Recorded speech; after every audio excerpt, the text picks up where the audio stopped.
Just to finish up, because that previous video had cut me off right at the end. But notice that I had rewritten that problem as 4 minus x squared squared.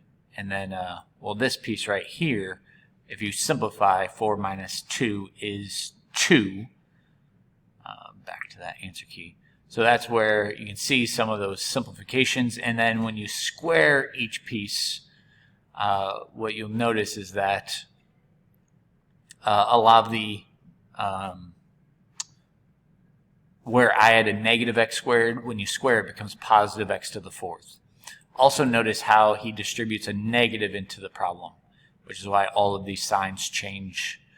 So as you work through this piece, even though my work is set up a little bit differently, they should be equivalent.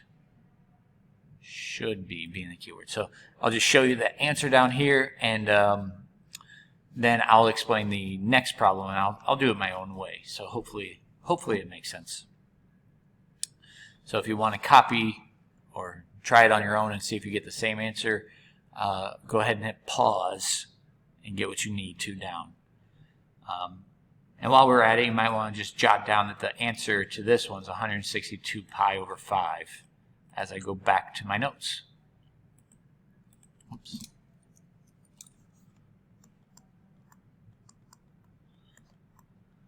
So as we look at this example, we're going to find the volume when the region is rotated about the line y equals negative 2. Well, y equals negative 2 is down here.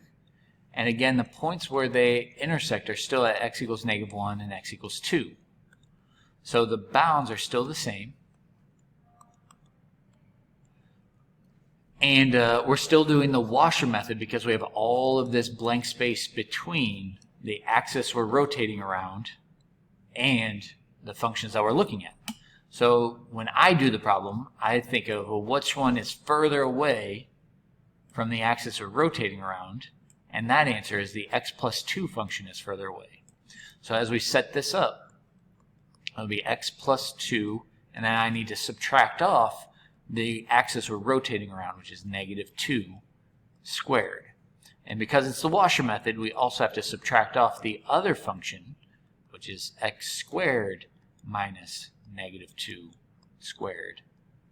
And I should have color-coded this so that this is the final answer, dx. And so as we simplify this, what you'll notice is right here we get x plus 4, and right here we get x squared plus 4.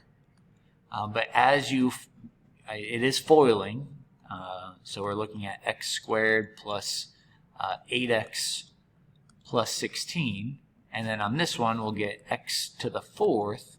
It would be 8x squared, but we're going to subtract off. We have to distribute this minus to every piece. So minus 8x squared, and then 4 times 4 is still 16, so minus 16. And sometimes I just do some scratch work, because then I can jump and I can just say, okay, well, instead of rewriting everything, that was just scratch work right there. A better worked out problem, though, would be showing equal signs over and over again. But I'm going to stick with what I have. 1x squared minus 8x squared would be negative 7x squared plus 8x, and 16 minus 16 will cancel. Yeah, so again, I've kind of gone back and forth with the answer key, but you can see how, oh rats, I must have done something wrong here. Yep, right there's a mistake. Why did I change that to be plus 4? X squared plus 2 squared, so this would have been 4x, and this would have been 4. There we go. X squared minus 4x squared would be negative 3x squared, still plus 8x, but then plus 12. There we go. Very easy to make a minor mistake.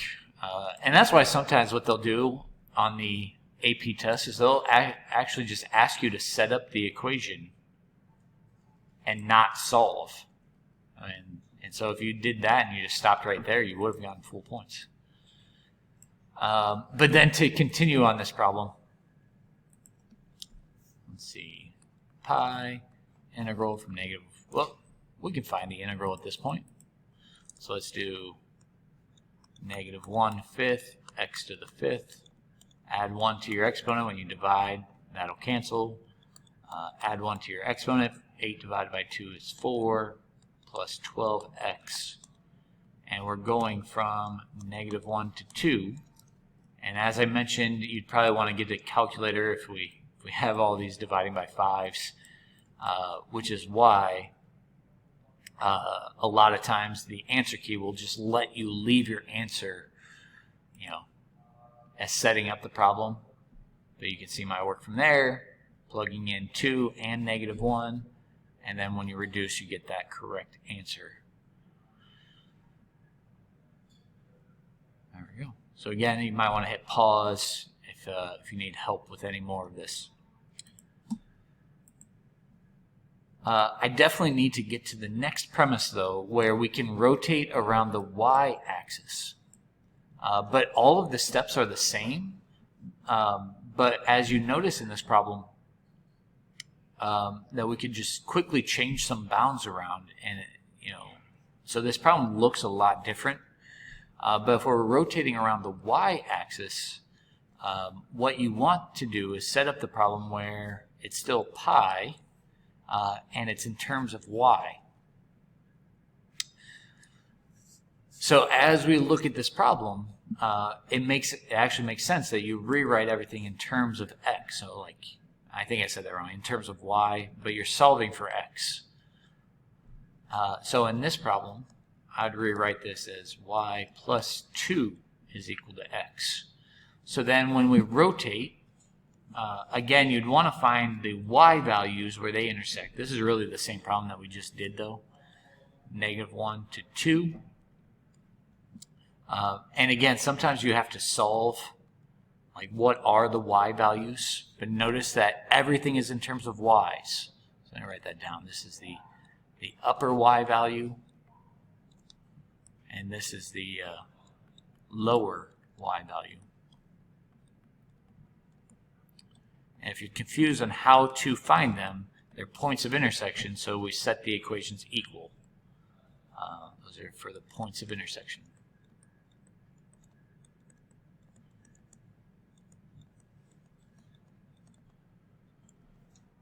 So back to my equation, we're rotating around the y-axis, which is the vertical line x equals 0. So as I do this, the function that's further away is the y plus 2 function. If you want to write minus 0, you can, but that's minus 0 is not going to change the value of that. Squared minus the other function, which is y squared. Again, you can write minus 0 if you wanted to, but you don't have to. Squared. And notice that everything is in terms of y when we are rotating around a vertical line. Trying to think of anything else, because all of the math is the same from that point on. It's just we have vertical lines in here. And it looks like he just went to a graphing calculator and typed it in. Don't forget about that pi in front. Did I forget about that? Nope, it's still there. So according to the answer key, we get 45.239.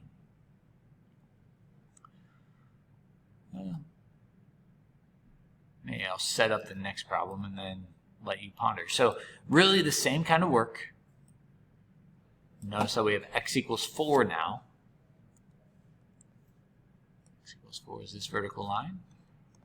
So I like to think about, well, which function is further away from the axis we're rotating around? And that's the y squared function is further away. So I would set up my equation as pi. It's still from negative 1 to 2. The function that's further away, again, I like positive numbers, so 4 minus y squared, but you can do y squared minus 4 squared. And then minus, again, I like doing it this way, 4 minus the closer function squared in terms of y. And the way that that's set up is y plus 2.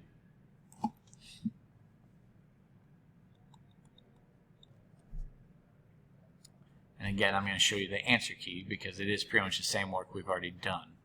Notice that he switches things around.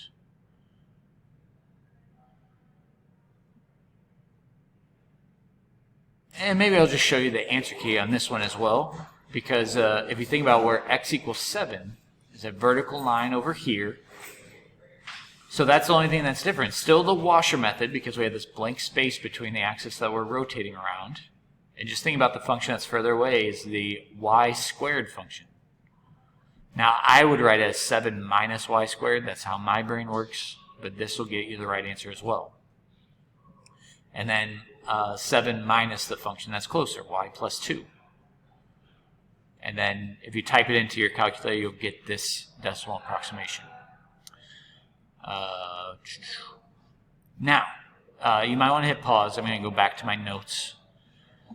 Right now it says that we're ready for the homework. I just want to point out, because I didn't do any problems that involved the disk method.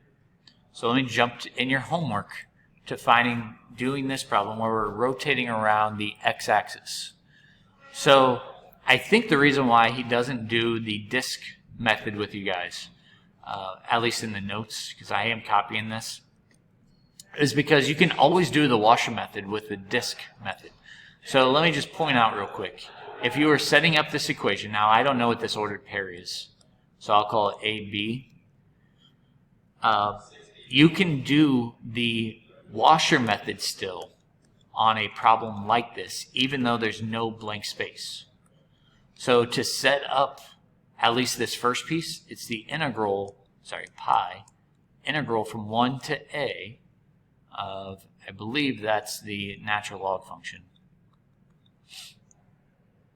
dx, but that function needs to be squared. And the reason why is because we're doing pi times that function squared, and it's the disk method because there's no space here. Now if you wanted to, you could do the washer method. Let me explain. From 1 to a, because what you could do is you could say, well, it's natural log of x. Well, the axis we're rotating around is y equals 0 squared.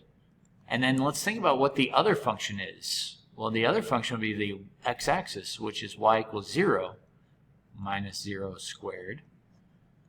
Okay, well, 0 minus 0, that's nothing. So that was a waste of time. Minus 0, that's nothing. It's a waste of time. But I am going to point out that that's not the answer to the area of R, because R is included in this space as well. So you're going to have to add to it. Oh, wait. Oh, man. I'm doing a lot of wrong things for you, because I don't think we've even covered this yet. I got to rethink my homework, I guess. Plus pi, the integral from a to, I think it's 5 when you do the math. And then that function would be that 5 minus x, quantity squared dx. So that would be revolving around the axis. Let's not do this homework. Do not do this in today's homework.